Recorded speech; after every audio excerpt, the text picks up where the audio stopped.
good morning, and good morning, listeners. Hey, guys, it is a beautiful day. We are fortunate if you're listening to this show, that means that today you are pulling them versus pushing them. And we want to be excited in that moment. Because if you pushing them and you listen to this show, then look here, the world is a completely different place. So, look, guys, welcome to Exit Strategies Radio Show. Hey, I am your host, Colin J. Millett, broker and owner of Exit Realty Low Country Group in beautiful North Charleston, South Carolina. Guys, as you can tell, we like to have fun. We got to give a huge shout out to our listeners.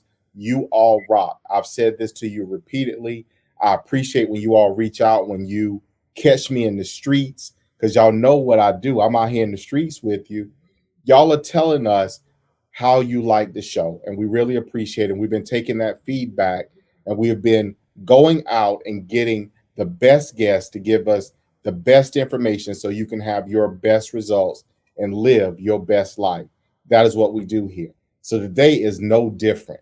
All right. So look, we got somebody today, and I'm going to call her a matchmaker, but I'm going to let her tell her story today. We have none other than Angie Aki. She's the founder of Ohana Investment Partners. Angie, how are you doing today? I am excellent, Corwin. Thank you so much for asking, and thank you for having me on the show. You are more than welcome. So, Angie, I want you to tell our listeners who you are and what you do. Okay. As you mentioned, I am the owner and founder of Ohana Investment Partners. So I help people passively invest in real estate. And most of how I do that is through real estate syndications. So if you're not familiar with real estate syndications, it is a boiled down way to explain it, or a simple way is it's almost like crowdfunding. So it's a lot of investors coming together and pooling their money or our money to buy an asset. And often that is a larger asset, a commercial asset, such as an apartment building or a portfolio, a short-term rental portfolio, sometimes land or a land development. So typically within the commercial space, but it allows people to invest passively, truly passively, because people always ask, is it really passive? Because people throw that around all the time. It is truly passive so that you can enjoy doing whatever it is you love or want to do, whether that is being a real estate agent, whether that is staying home with the kids, whether that is sitting on the beach with your feet up, whatever it is you want to do, you can make money in passive real estate investments while you do that. So, I liken that behind the curtain in the studio talking to being a matchmaker. So, essentially, what it is that you do, you take people and match them together. So, crowdsourcing, crowdfunding, and pool these people together to invest in a particular asset and for them to earn a return. And it's passive because, and for our listeners, so you all understand, it's passive because you're not choosing the asset, you're not doing any of the work on it, you're just investing your money and getting a return on your money. So that is like, that's like, man, look here, let's get the bread, let's put butter on it. That's like just putting butter on the bread right there. That should be relatively simple, right? It is. It's amazing. And quite frankly, not something I uncovered until 40 or just a little bit before. I wish I had learned about it in my 20s, but it's a really great way to grow your wealth. And so my job is I find and vet operators that are running and operating these assets and doing the acquisitions. And sometimes I'll do the due diligence along with them. But so I'm vetting the operators, I'm vetting the offering or the deal, and then I'm bringing it to my investors, either as a co-GP, which is a general partner, or a fund manager. And then you as an investor or a limited partner are investing into this asset or this offering. And basically, if you think about it, you're investing into an LLC or an entity. So then you are an owner. You truly are an owner of part of the asset. And yes, I like to say we do all the work and you get all the benefits as an investor. So you've been doing this now. You said corporate America. You left there, so obviously you took tools, things you learned in that environment, that structure, and brought them across into your own company. How long have you been doing this? And then the second part of that question is like, what types of assets do you focus on? What class? So, great question. When I left corporate America, I got into real estate investing, but I did not get into the commercial or the syndication space. I actually got into wholesaling single family houses. So, I'm not sure if your audience knows what that is, but for those of you that are listening, if you don't, in essence, it's getting a property or single family house under contract and then finding an end buyer for it and assigning the contract. So I did that for quite a while. It's a really active way to make money in real estate investing. So I decided I wanted to get into the multifamily commercial syndication space. So I did that. I've been doing that for about a year and a half now. So I got to give it a got to give a footnote on the wholesaling piece. If you're listening to this show and you're in the state of South Carolina, wholesaling in South Carolina is an activity that requires a real estate Yeah. license. It requires a real estate license if you're wholesaling in the state of South Carolina. That is my show disclaimer. Y'all heard it. There you go. So Angie, you say you like to focus on multifamily Mhm. properties. Let's talk about that. And obviously, we've had guests that we've spoken to about syndication and stuff. Mhm. So there's different classes of assets. You got the larger apartment communities that's 150, 250 and up units. You got some or 500 and up sometimes. I mean, there's large Oh, yeah. developments. And then you have some that are kind of what we'll say entry level 30 to 50 units. And then you have the mids that are like maybe the 75 to 150 or so. Which particular realm do you like to focus in? And then if you don't mind, give us an example of what kind of return you're seeing on the particular class that we're talking about. Yeah, so I would say the multifamily that I'm focusing on is more around 150 units plus, because in order to syndicate it and it to make sense for all parties, right? So it's got to make sense for the investors, it's got to make sense for the general partners. In order for that to happen, often it has to be a larger asset.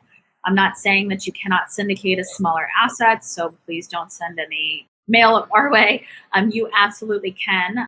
But typically, what I see in the offerings I roll out are larger assets, 150 units, give or take, up. I have also syndicated, I'm a fund manager for a short term rental fund as well.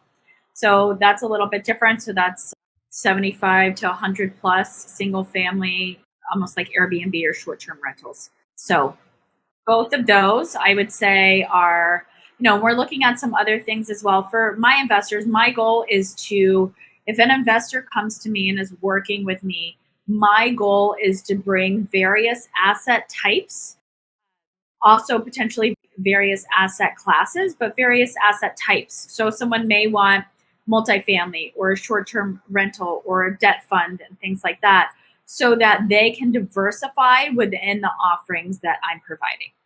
So that's my goal. So we don't where we don't necessarily focus on a specific asset type, although we do like multifamily. We do focus in the Southeast United States and the Sunbelt states. That's it. So Okay. Okay. we follow So the and that migration that path. interesting. I like that. I like Yeah. that. And again, what areas you focus in again? The Southeast United States and the Sunbelt states. So basically, There you go. Southeast, Arizona, Texas. When you look at the migration patterns, you can look at moving companies and van lines and where they're going. Everyone is pouring south. That is So true. it's important because you want to invest where people are going, where the jobs are going. And so those Right. are some of the things we do during due diligence, is make sure that there's job growth and population growth. So Interesting. So for our listeners, let's boil this down a little bit. But mhm. for our listeners, where people are going is where you want to be. Yes. That's it. Where people are going. If they're migrating there, or I mean, even you want a job market because if you're Mhm. handling a rental, people that are retiring may not retire to rent, they may retire to buy. But if you're in a marketplace where there's heavy job opportunities, expansion, industry, all those things going, then it makes sense to own an asset in that type of market because you'll have a feeder. You'll have people coming in that need to go to work. They'll rent, and they'll stay with you for a while, possibly before they buy.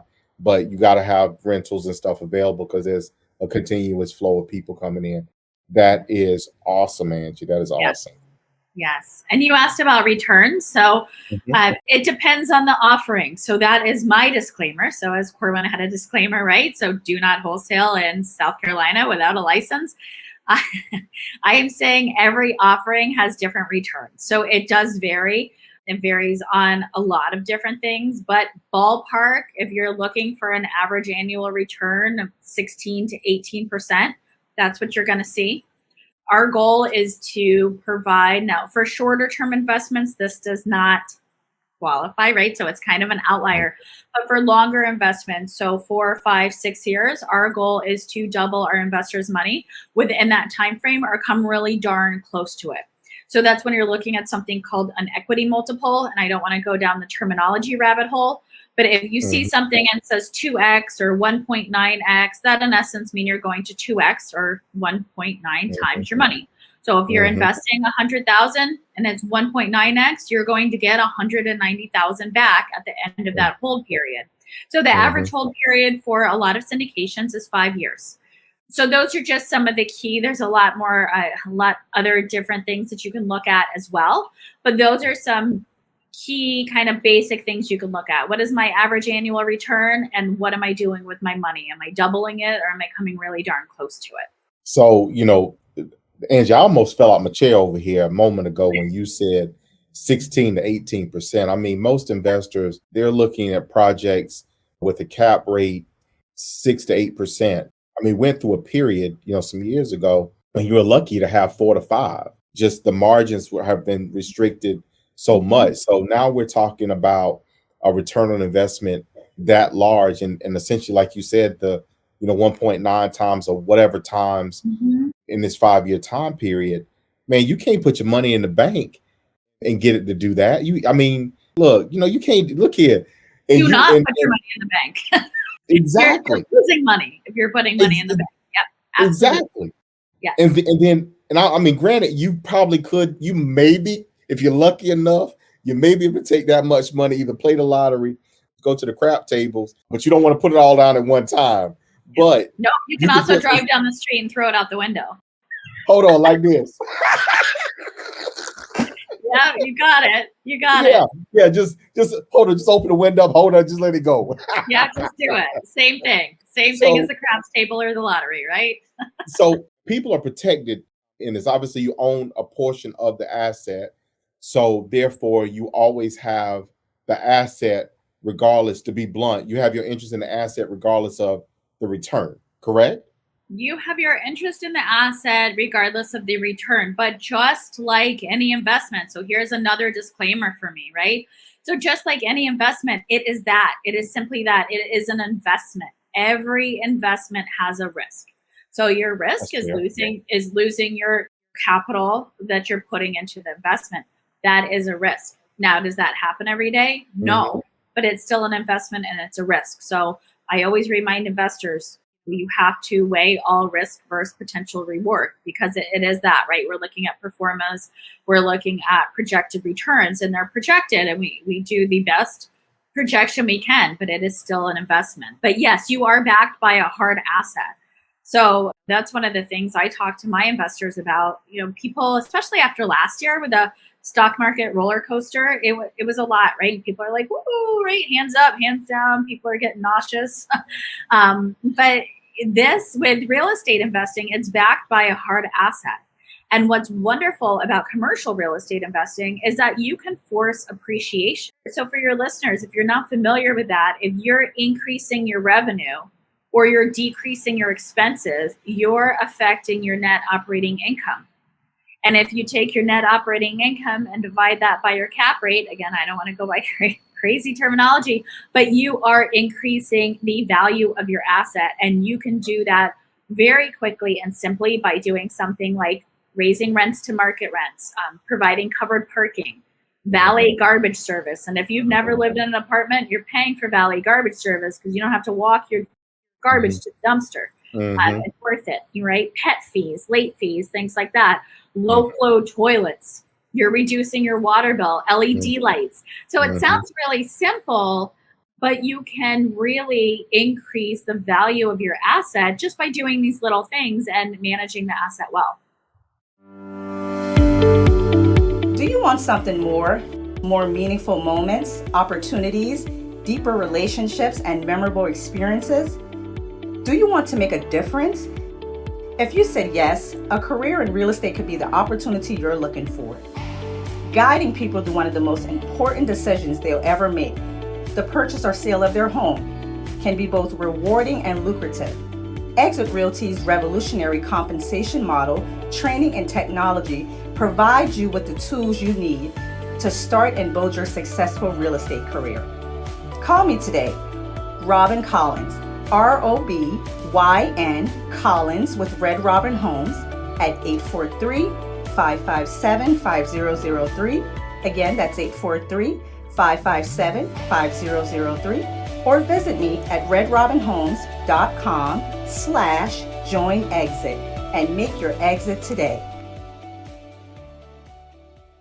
So you touched on a few things in there that I think our listeners can get something from this. We forget about the value add, but then also sometimes we get in our limiting. So for our newer investors, sometimes we look and approach this type of property with the residential mindset, which is value based upon location and all this stuff. Commercial real estate is valued based upon its performance, how much money. So if you exactly, so if you increase the revenue and lower the expenses, therefore you increase the net, then you can then in turn you've increased the value of the property. So it's worth more to someone else because people just want to return on their money, right? Absolutely. It's all, and that's one of the things I really love about commercial real estate investing. It is 100% based on financials. It's black and white. So I love that. I love the financial piece of it. And I love that as a asset manager or as a syndication team or an operations team, you can control the value of the asset much more than you can, in my opinion, in residential, because it's based on financials. And so you can pull the strings, for lack of a better term, and increase your revenue and or decrease your expenses. So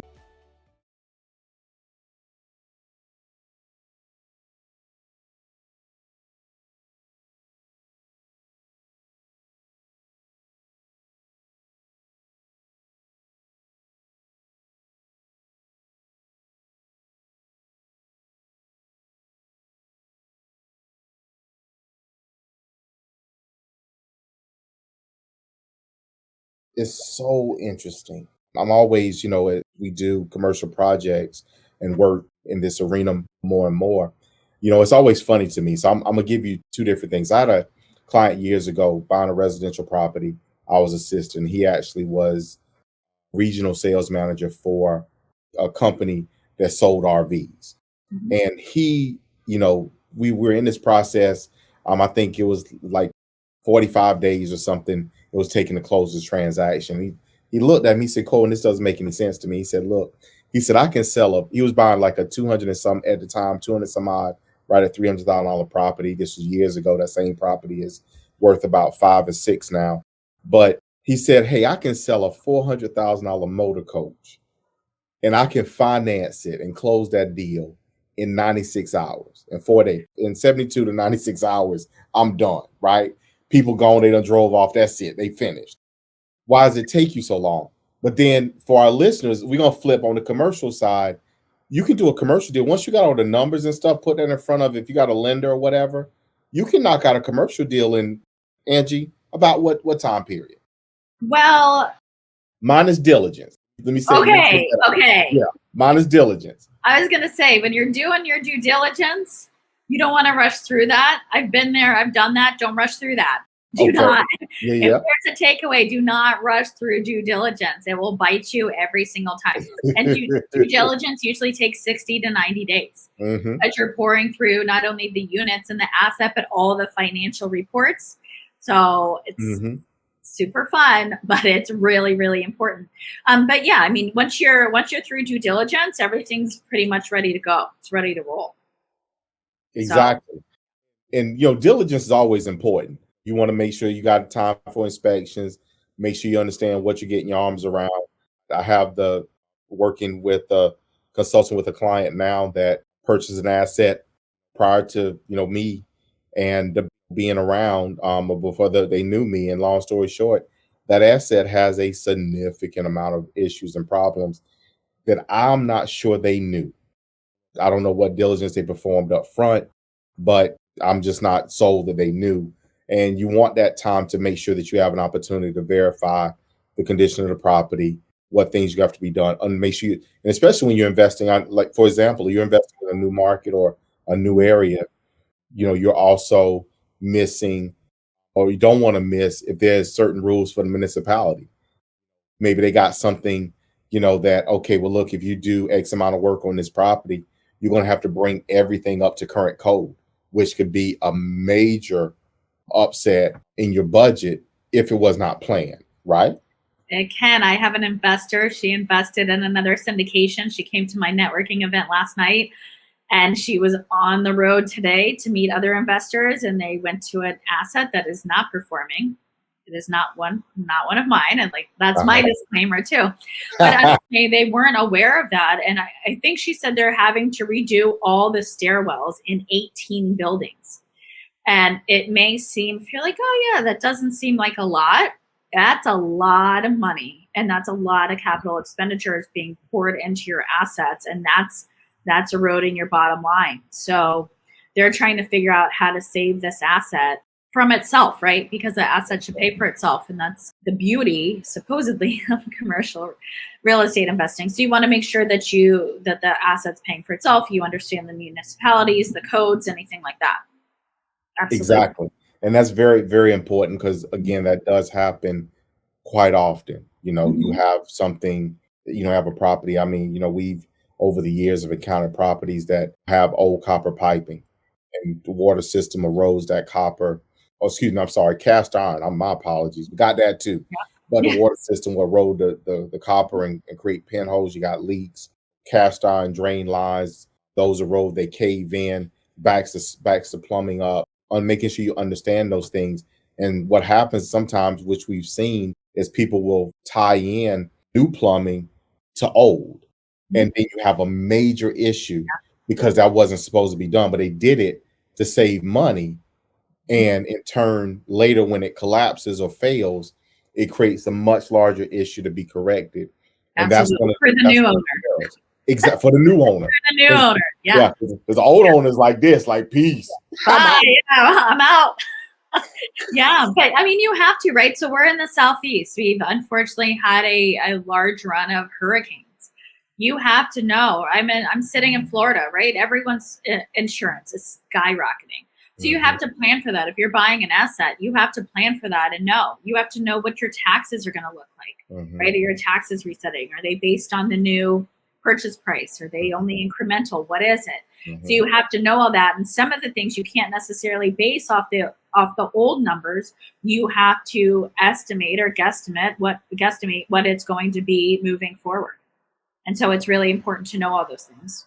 And you touched on something that we have not had a lot of dialogue about recently here on the show, but we will have going forward, which is insurance costs. Coastal areas are being, it's ugly with insurance. I mean, I've had a number of conversations with professionals, and I know that, matter of fact, there was some information shared that I was watching a couple of weeks or a few weeks ago out of Florida as to what your state is trying to do to mitigate those costs. But condos are getting pummeled with this. I mean, you've had issues with, condo building collapses, failures and stuff.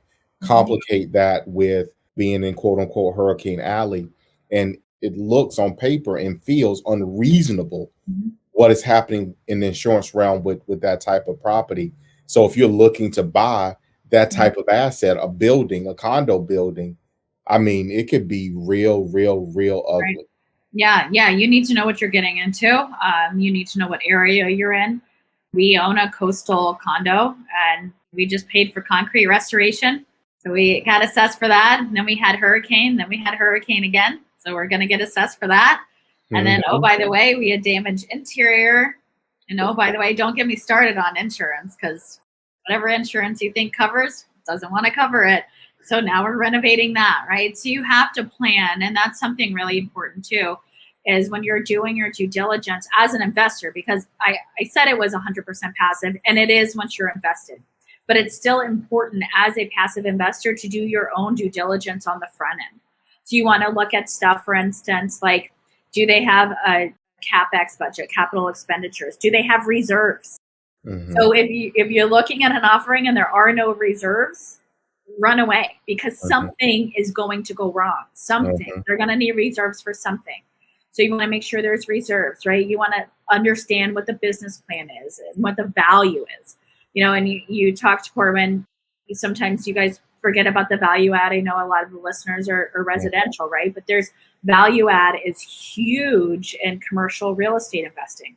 So what is the value add? What is the plan? What is the business plan? How are you going to force appreciation? How are you going to make money with this asset? So Angie, we have quickly gotten to the end of today's show, but there's a couple more things I got for you. So number one, how can our listeners get in contact with you? So you can go to ohanainvestmentpartners.com. That's my website. You can check out information there. You can sign up as an interested investor or for our general newsletter list there. And you can also email me at Angie@ohanainvestmentpartners.com. Awesome. So I got one more question for you. And I call this like the mic drop question. Oh boy. So if you could say, or anything that you could say to our listeners, like essentially what would it be that for you, if it was something that you said this earlier, if you knew some of this stuff in your 20s, but what is that thing that if you knew this before would have changed the trajectory of everything? What is that you could leave as a nugget for our listeners? So I have two. One's more personal, one's more financial. So we'll go with the financial one first, is take action. You should take control of your future. And that's investing in things you know and understand. So maybe that is opening a self-directed IRA or retirement account or investing with your cash. I would have started passively investing in real estate before I was 20, because that snowballs very quickly. Your 100 grand turns into, call it 200 grand in 5 years. Then you totally invest that 200 grand back. Another 5 years, it's 400. It snowballs very, very quickly. So the sooner that you can start passively investing in real estate and snowballing that while you're focusing on what you know, what you love, whatever you want to do, the faster you can grow your wealth. So take action, start doing that immediately. Sign up as an interested investor. There's no obligation. Start looking through the stuff and start asking questions. So that's a financial piece. The other piece, I'm a huge proponent of owning your dream. I did not realize that entrepreneurship was an option. I just grew up. I went to college. I got a sales job. I did really well in it. I built a career. I made a lot of money. I had no desire to do it. And I stumbled upon real estate investing and went, oh my gosh, this is why everything in corporate never made sense. I didn't know I could be an entrepreneur. And so I realized at the ripe age of 40 that I wasn't owning my own dream. So I turned my life completely on its head and went out on my own, started my own business. I've never looked back. I love what I do. I love helping and inspiring people. And most importantly, I love inspiring people to own their own dream, because we have one shot at this life. So make sure it is the life you desire and you deserve. And please inspire and help other people along the way. Wow, that is profound.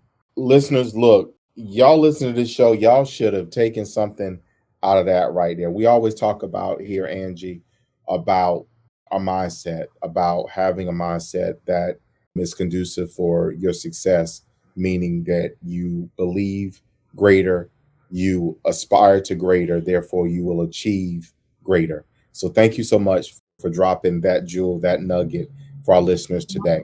Angie, again, thank you so much for being our guest today. Thank you for being part of the Exit Strategies Radio Show family. I greatly appreciate it from the bottom of my heart. Thank you for having me, Corbin. It was a pleasure. You're welcome. For our listeners, guys, look, y'all got it. Y'all heard it. Y'all know what to do. Y'all better go apply. Y'all better go make some things happen. So as we close today, y'all know how I feel. Y'all know what I say. I'm going to put them two things together and say it to you this way, which is, I love you. I love you. I love you. And we're going to see you guys out there in those streets.